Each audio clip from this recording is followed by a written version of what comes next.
Assalamualaikum warahmatullahi ta'ala wabarakatuh. Murid-murid, pada hari ini kita akan belajar subjek pendidikan Islam tahun 3 Bidan Sirah.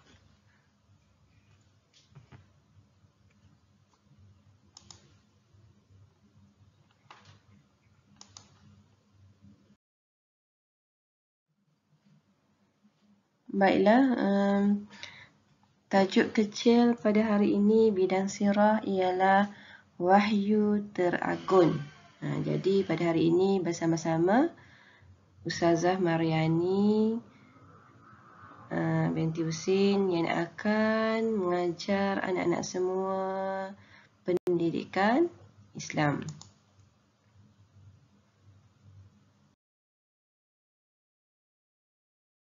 Baiklah, rujukan buku teks kita pada hari ini ialah buku teks pendidikan Islam tahun 3 bermula muka surat 102 bermula muka surat 100 hingga 101 dan 102 hingga 103. Baiklah, kita nak belajar mesti ada sesuatu objektif. Jadi, objektif pembelajaran kita pada hari ini, kita akan tengok 5.1.1 menyatakan pengertian wahyu, 5.1.2 menerangkan peristiwa Nabi Muhammad sallallahu alaihi wasallam.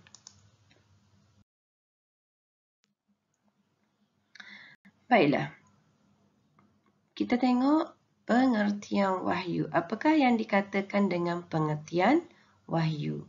Okey, wahyu ialah kalam Allah Subhanahu wa taala yang disampaikan kepada nabi dan para rasul.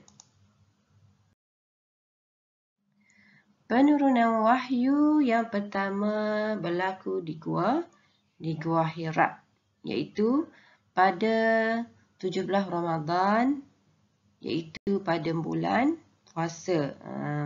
Wahyu yang pertama ni berlaku pada bulan puasa, iaitu pada tarikh 17 Ramadan. Okey.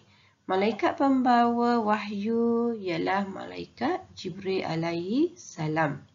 Semasa wahyu yang pertama diturunkan ialah usia dan umur Nabi adalah berumur 40 tahun.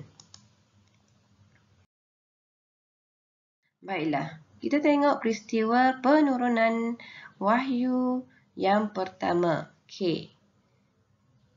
Yang pertama, malaikat Jibril datang bertemu dengan Nabi Muhammad sallallahu alaihi wasallam di Gua Hira ketika Nabi sedang beribadat.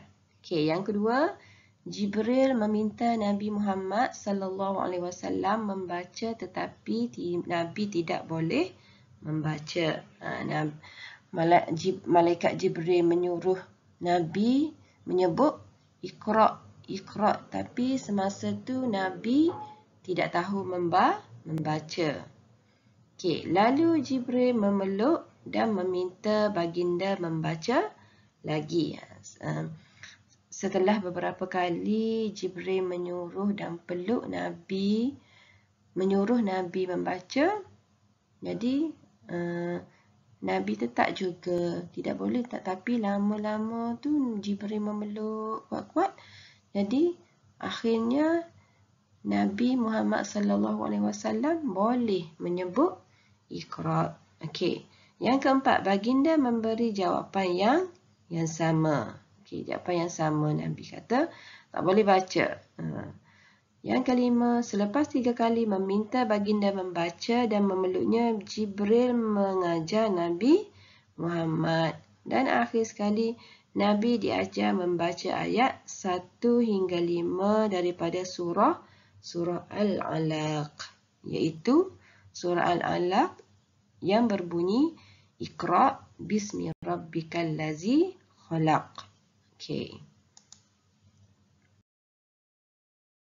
Seterusnya kita lihat peristiwa selepas penurunan wahyu. Okey, peristiwa selepas penurunan wahyu.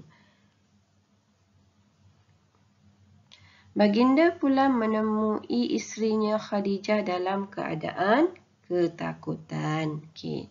Nabi setelah dia berjumpa dengan malaikat Jibril, baginda pulang menemui isterinya iaitu Khadijah dalam keadaan takut.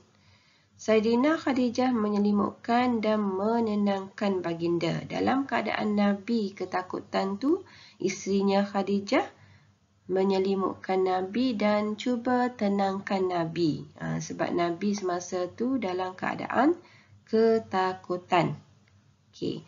Saidina Khadijah membawa baginda bertemu dengan sepupunya Waraqah bin Naufal. Jadi isteri Nabi Khadijah ni membawa Nabi bertemu dengan sepupunya Waraqah bin Naufal untuk menceritakan peristiwa yang telah berlaku. Okey, dan akhir sekali menurut Waraqah bin Naufal, baginda telah dilantik menjadi rasul sebagaimana yang disebut dalam kitab terdahulu. Jadi, Nabi ni telah dilantik menjadi rasul. Okey, baiklah anak-anak semua, kita lihat pula apakah kepentingan wahyu. Wahyu ni ada kepentingan. Okey, yang pertama, medium untuk mengetahui perintah dan larangan Allah Subhanahu wa Ta'ala. Okey, yang kedua, memberi penyelesaian kepada permasalahan manusia sepanjang zaman. Okey, memberi penyelesaian kepada permasalahan manusia sepanjang zaman. Okey, mengandungi iktibar tentang peristiwa-peristiwa dahulu. Mengandungi iktibar tentang peristiwa-peristiwa dahulu. Yang keempat, menjelaskan tentang perkara sam'iyat. Menjelaskan tentang perkara-perkara sam'iyat. Dan yang akhir sekali, mematikan hujah orang kafir. Mematikan hujah orang kafir.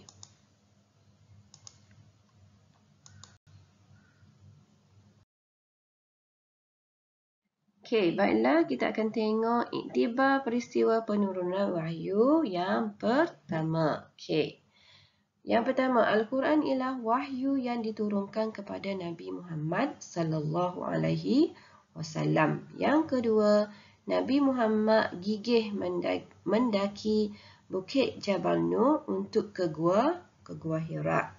Yang ketiga, Nabi Muhammad sallallahu alaihi wasallam berdakwah kepada Allah Subhanahu wa Ta'ala walaupun masyarakatnya menyembah berhala.